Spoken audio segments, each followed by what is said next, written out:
Feeling is the secret. This book is concerned with the art of realizing your desire. It gives you an account of the mechanism used in the production of the visible world. It is a small book, but not slight. There is a treasure in it, a clearly defined road to the realization of your dreams. Were it possible to carry conviction to another by means of reasoned arguments and detailed instances, this book would be many times its size. It is seldom possible, however, to do so by means of written statements or arguments, since to the suspended judgment it always seems plausible to say that the author was dishonest or deluded, and therefore his evidence was tainted. Consequently, I have purposely omitted all arguments and testimonials and simply challenged the open-minded reader to practice the law of consciousness as revealed in this book. Personal success will prove far more convincing than all the books that could be written on the subject. Neville. Chapter 1. Law and its operation. The world, and all within it, it's man's conditioned consciousness objectified. Consciousness is the cause as well as the substance of the entire world.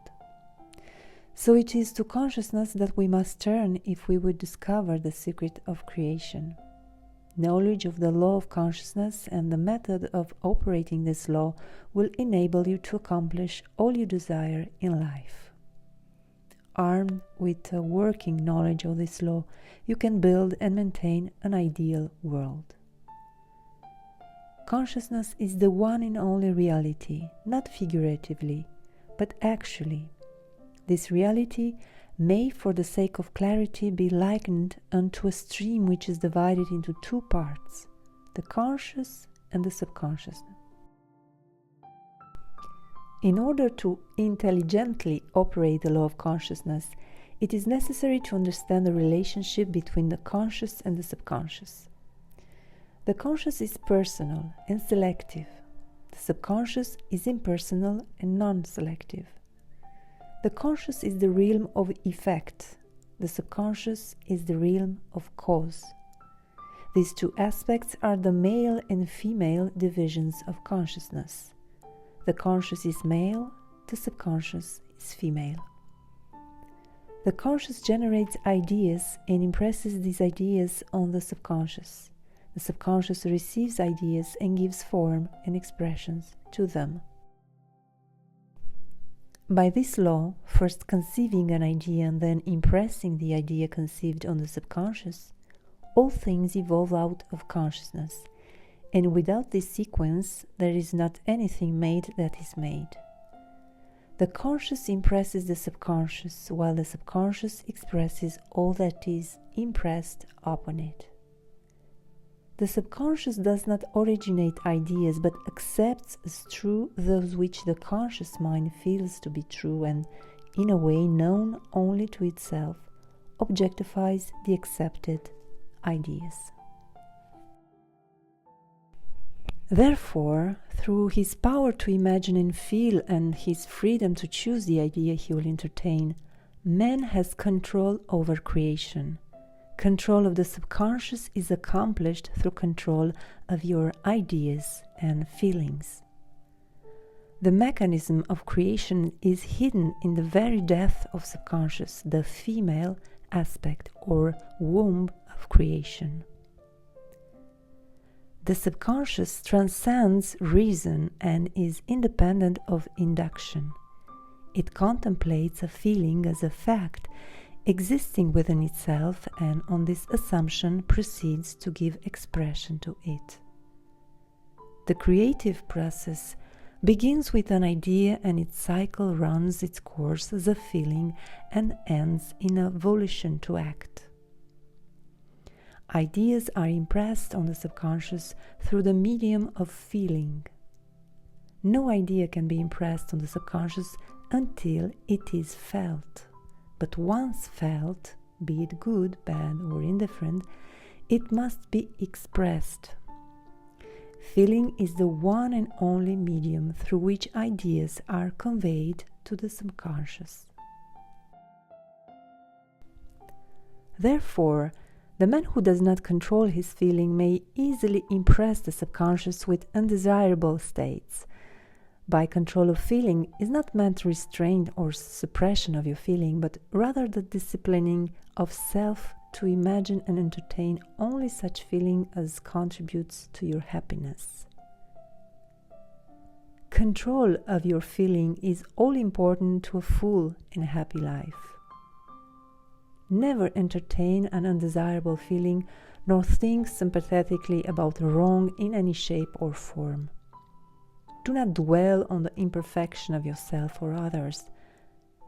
To do so is to impress the subconscious with these limitations.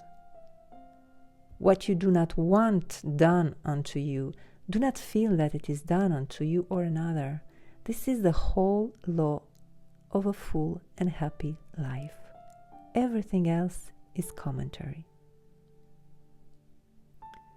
Every feeling makes a subconscious impression, and unless it is counteracted by a more powerful feeling of an opposite nature, must be expressed. The dominant of two feelings is the one expressed. I am healthy is a stronger feeling than I will be healthy. To feel I will be is to confess I am not. I am is stronger than I am not.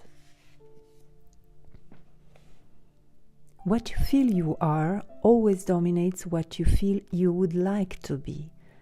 Therefore, to be realized, the wish must be felt as a state that is rather than a state that is not. Sensation precedes manifestation and is the foundation upon which all manifestation rests.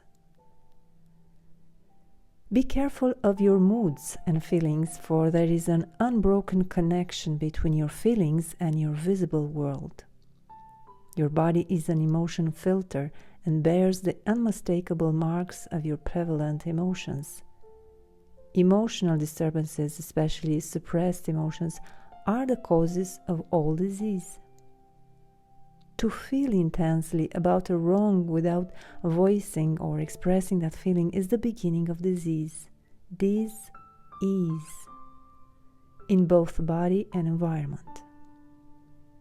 Do not entertain the feeling of regret or failure, for frustration or detachment from your objective results in disease. Think feelingly only of the state you desire to realize. Feeling the reality of the state, sought, and living and acting on that conviction is the way of all seeming miracles. All changes of expression are brought about through a change of feeling. A change of feeling is a change of destiny. All creation occurs in the domain of the subconscious. What you must acquire then is a reflective control of the operation of the subconscious, that is, control of your ideas and feelings. Chance or accident is not responsible for the things that happen to you, nor is predestinated fate the author of your fortune or misfortune. Your subconscious impressions determine the conditions of your world.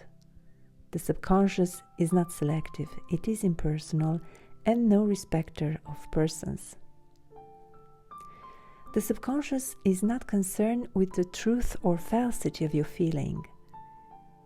It always accepts as true that which you feel to be true. Feeling is the assent of the subconscious to the truth of that which is declared to be true.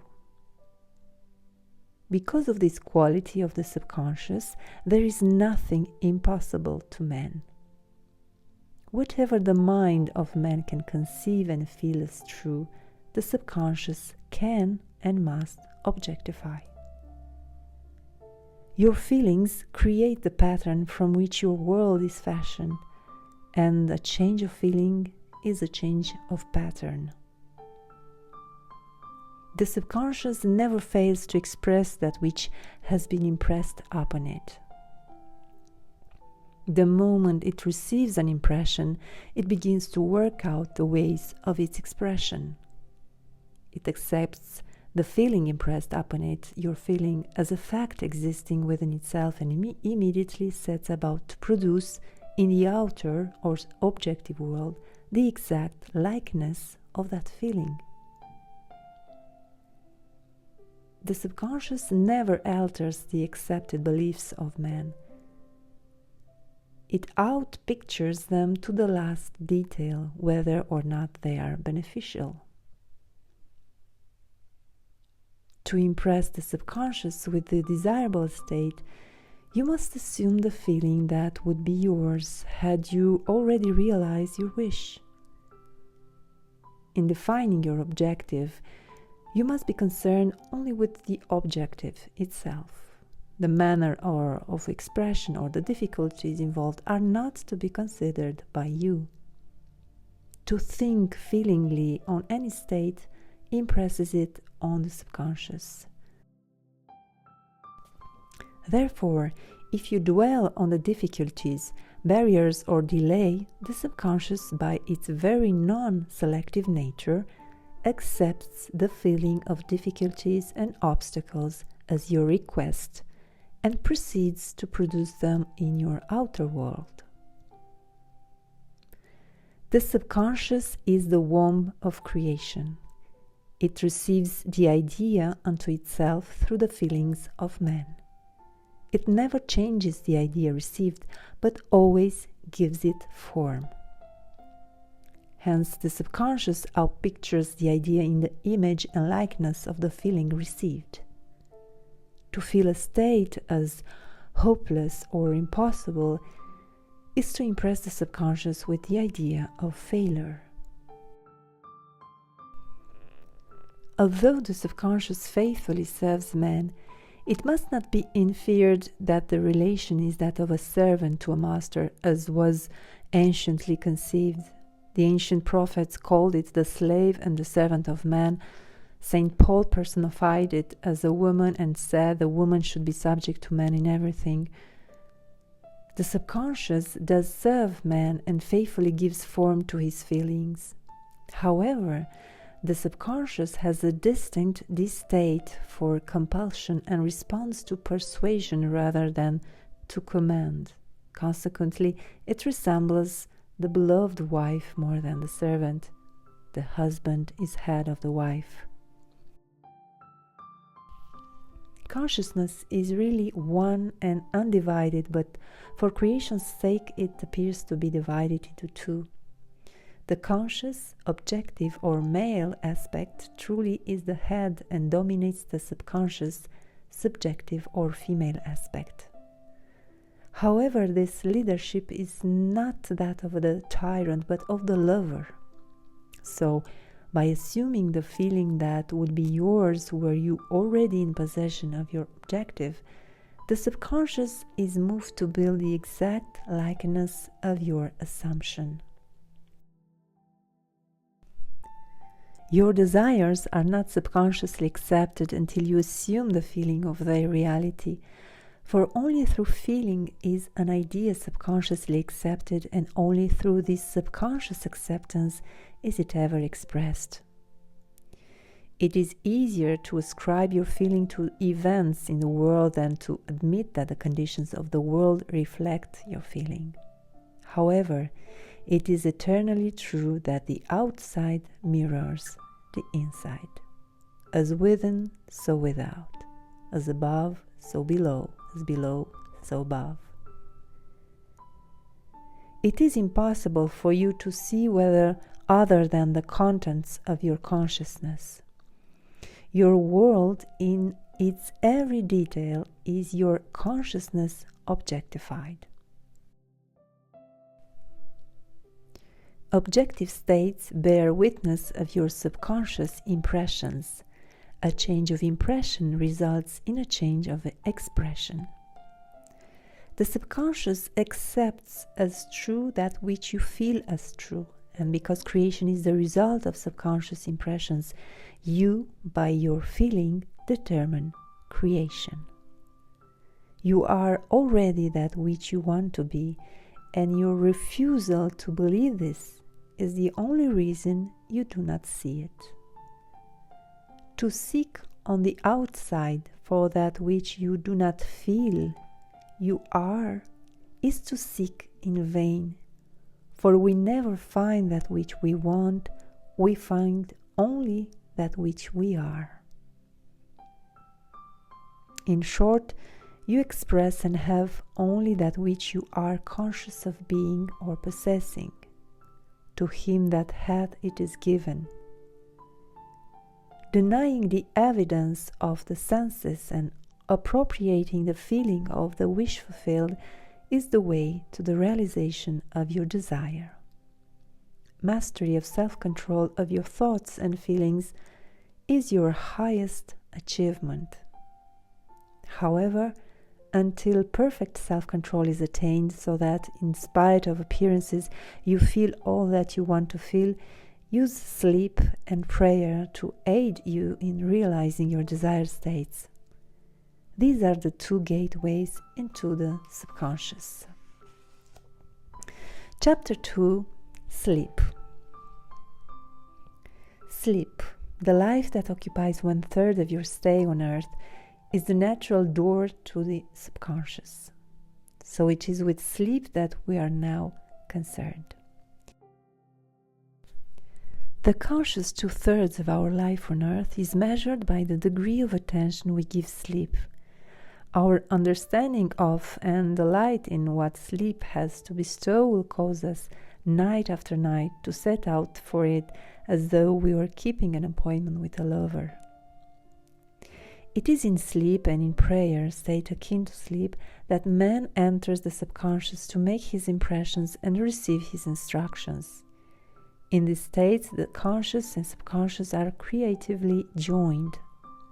The male and female become one flesh. Sleep is the time when the male or conscious mind turns from the world of sense to seek its lover or subconscious self. The subconscious, unlike the woman of the world who marries her husband to change him, has no desire to change the conscious, waking state, but loves it as it is and faithfully reproduces its likeness in the outer world of form.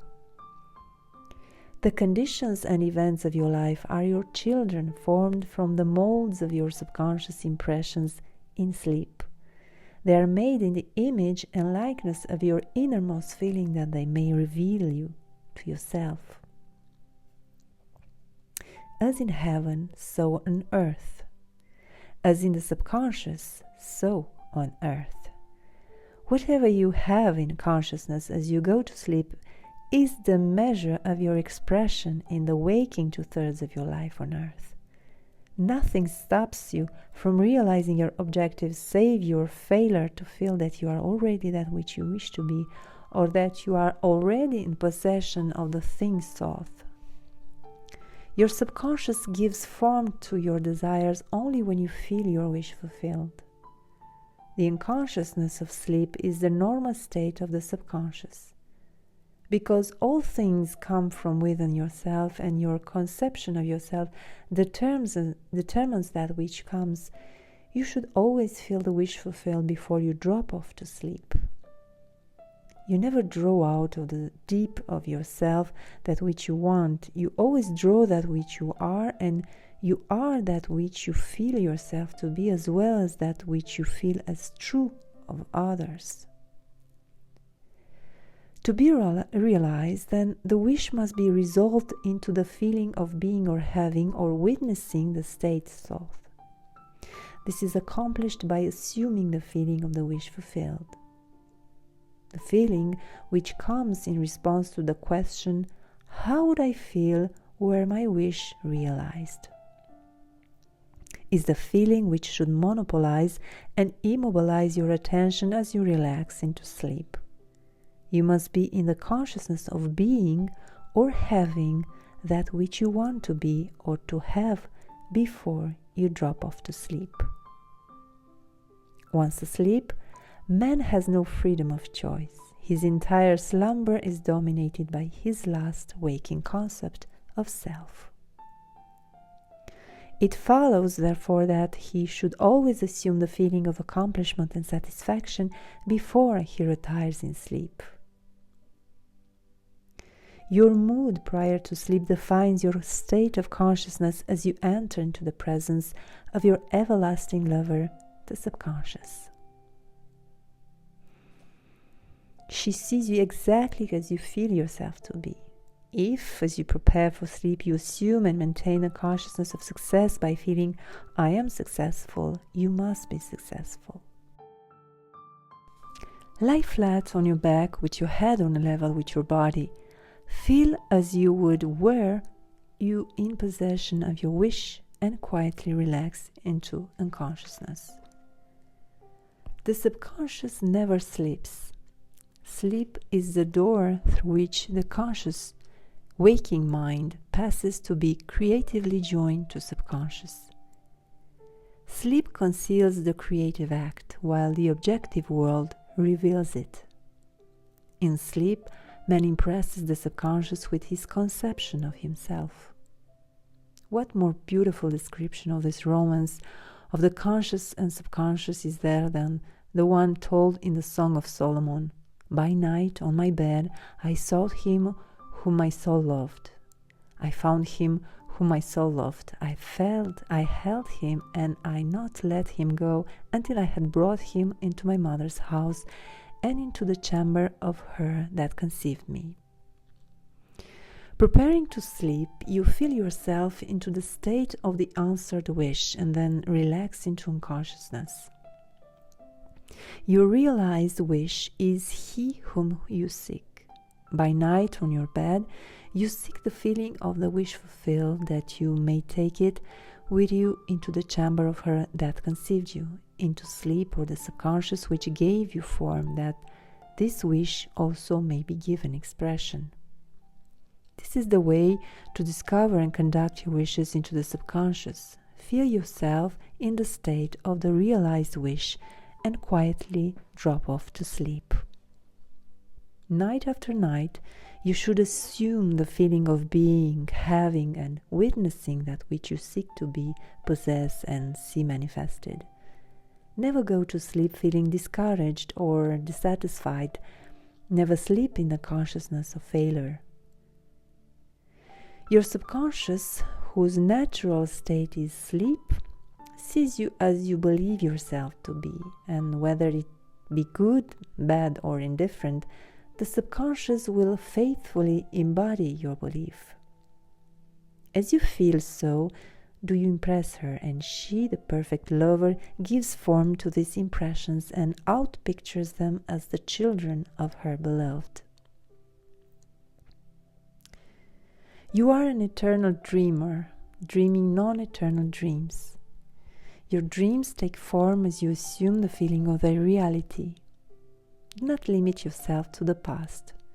Knowing that nothing is impossible to consciousness, begin to imagine states beyond the experiences of the past. Whatever the mind of man can imagine, man can realize. All objective, visible states were first subjective, invisible states, and you call them into visible by assuming the feeling of their reality. The creative process is first imagining and then believing the state imagined. Always imagine and expect the best. The world cannot change until you change your conception of it, as within, so without. Nations as well as people are only what you believe them to be. No matter what the problem is, no matter where it is, no matter whom it concerns, you have no one to change but yourself, and you have neither opponent nor helper in bringing about the change within yourself. You have nothing to do but convince yourself of the truth of that which you desire to see manifested. As soon as you succeed in convincing yourself of the reality of the state sought, results follow to confirm your fixed belief. You never suggest to another the state which you desire to see him express. Instead, you convince yourself that he is already that which you desire him to be. Realization of your wish is accomplished by assuming the feeling of the wish fulfilled. You cannot fail unless you fail to convince yourself of the reality of your wish. A change of belief is confirmed by a change of expression. Every night, as you drop off to sleep, feel satisfied and spotless, for your subjective lover always forms the objective world in the image and likeness of your conception of it, the conception defined by your feeling. The waking 2/3 of your life on earth ever corroborates or bears witness to your subconscious impressions. The actions and events of the day are effects. They are not causes. Free will is only freedom of choice. The subconscious receives impressions only through the feeling of man, and in a way known only to itself gives these impressions form and expressions. The actions of man are determined by his subconscious impressions. His illusion of free will, his belief in freedom of action, is but ignorance of the causes which makes him act. He thinks himself free because he has forgotten the link between himself and the event. Man awake is under compulsion to express his subconscious impressions. If in the past he unwisely impressed himself, then let him begin to change his thought and feeling, for only as he does so will he change his world. Do not waste one moment in regret, for to think feelingly of the mistakes of the past is to reinfect yourself. Let the dead bury the dead. Turn from appearances and assume the feeling that would be yours were you already the one you wish to be. Feeling a state produces that state. The part you play on the world stage is determined by your conception of yourself.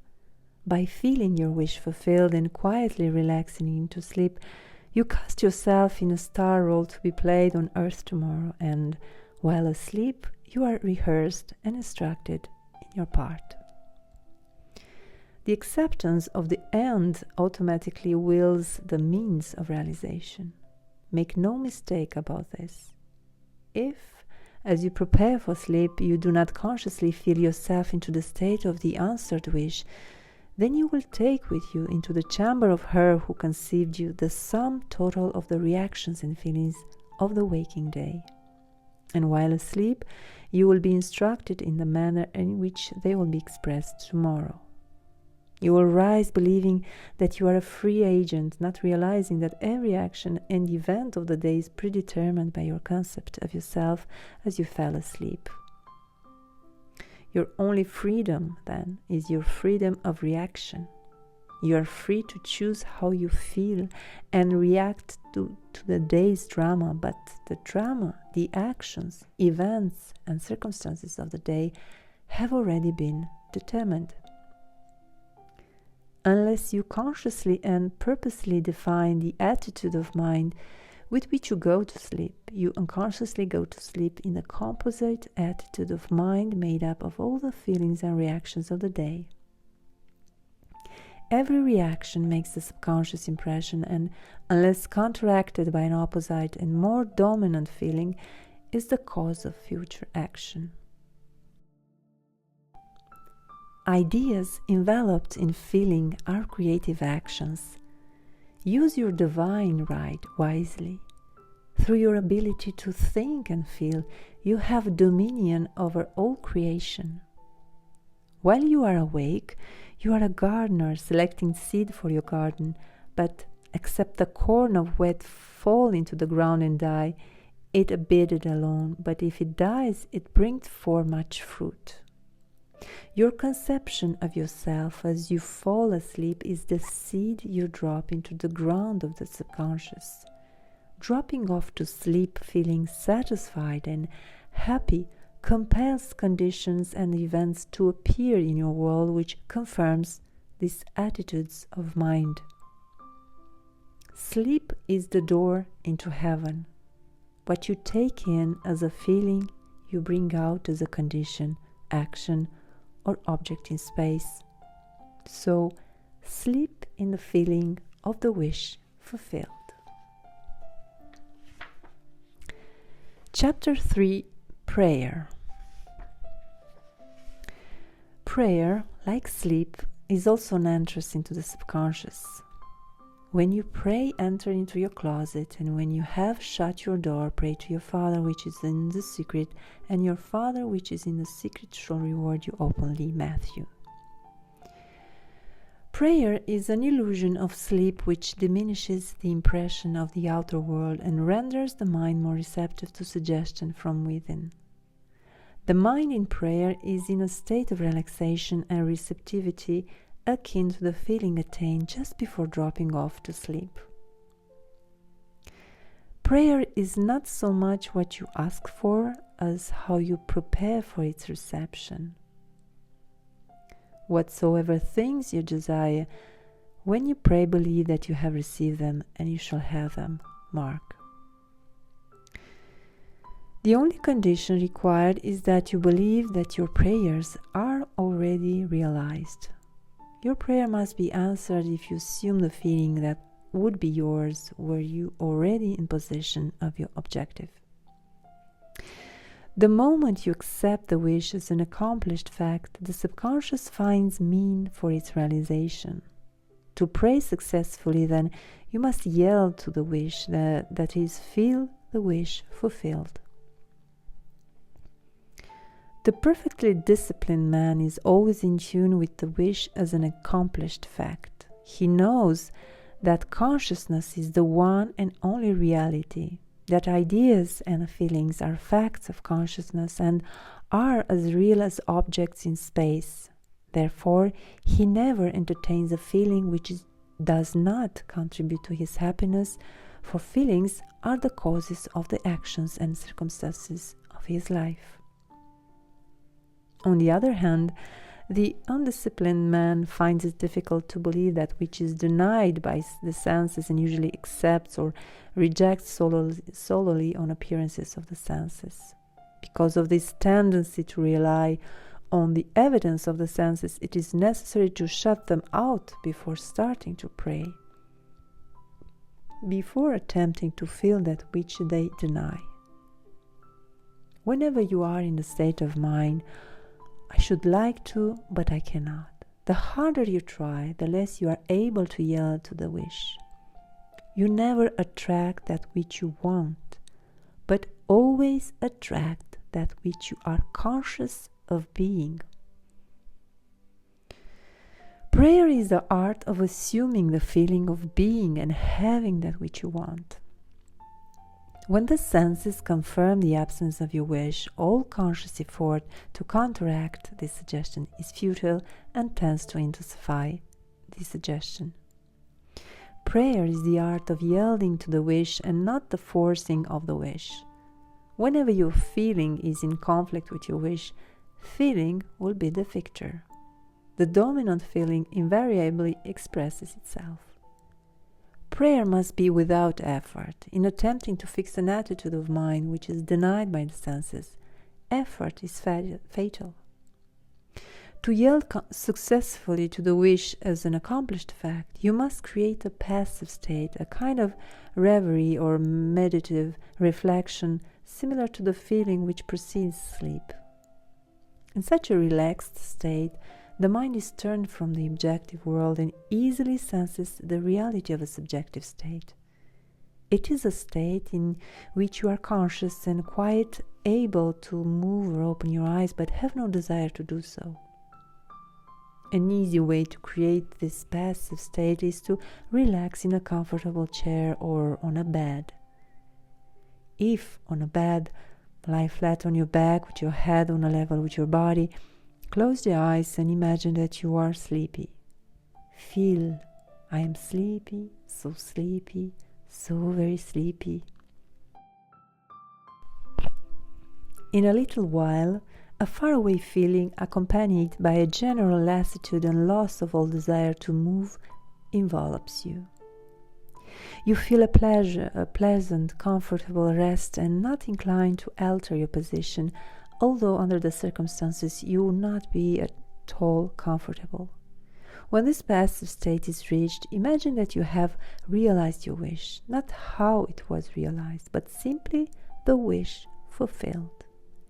Imagine in picture form that you desire to achieve in life, then feel yourself as having already achieved it. Thoughts produce tiny little speech movements which may be heard in the passive state of prayer as pronouncements from without. However, this degree of passivity is not essential to the realization of your prayers. All that is necessary is to create a passive state and feel the wish fulfilled. All you can possibly need or desire is already yours. You need no helper to give it to you. It is yours now. Call your desires into being by imagining and feeling your wish fulfilled. As the end is accepted, you become totally indifferent as to possible failure, for acceptance of the end wills the means to that end. When you emerge from the moment of prayer, it is as though you were shown the happy and successful end of a play, although you were not shown how that end was achieved. However, having witnessed the end, regardless of any anticlimactic sequence, you remain calm and secure in the knowledge that the end has been perfectly defined. Chapter 4. Spirit Feeling. Not by might nor by power, but by my spirit, saith the Lord of hosts. Zechariah. Get into the spirit of the state of desire by assuming the feeling that would be yours were you already the one you want to be. As you capture the feeling of the state sought, you are relieved of all effort to make it so, for it is already so. There is a defined feeling associated with every idea in the mind of man. Capture the feeling associated with your realized wish by assuming the feeling that would be yours were you already in possession of the thing you desire, and your wish will objectify itself. Faith is feeling. According to your faith, be it unto you. Matthew. You never attract that which you want, but always that which you are. As a man is, so does he see. That which you feel yourself to be, you are, and you are given that which you are. So, assume the feeling that would be yours, were you already in possession of your wish, and your wish must be realized. Instead of believing in God or in Jesus, believe you are God or you are Jesus. Jesus found it not strange to do the works of God because he believed himself to be God. I and my Father are one. It is natural to do the works of the one you believe yourself to be. So, live in the feeling of being the one you want to be and that you shall be. When a man believes in the value of the advice given him and applies it, he establishes within himself the reality of success.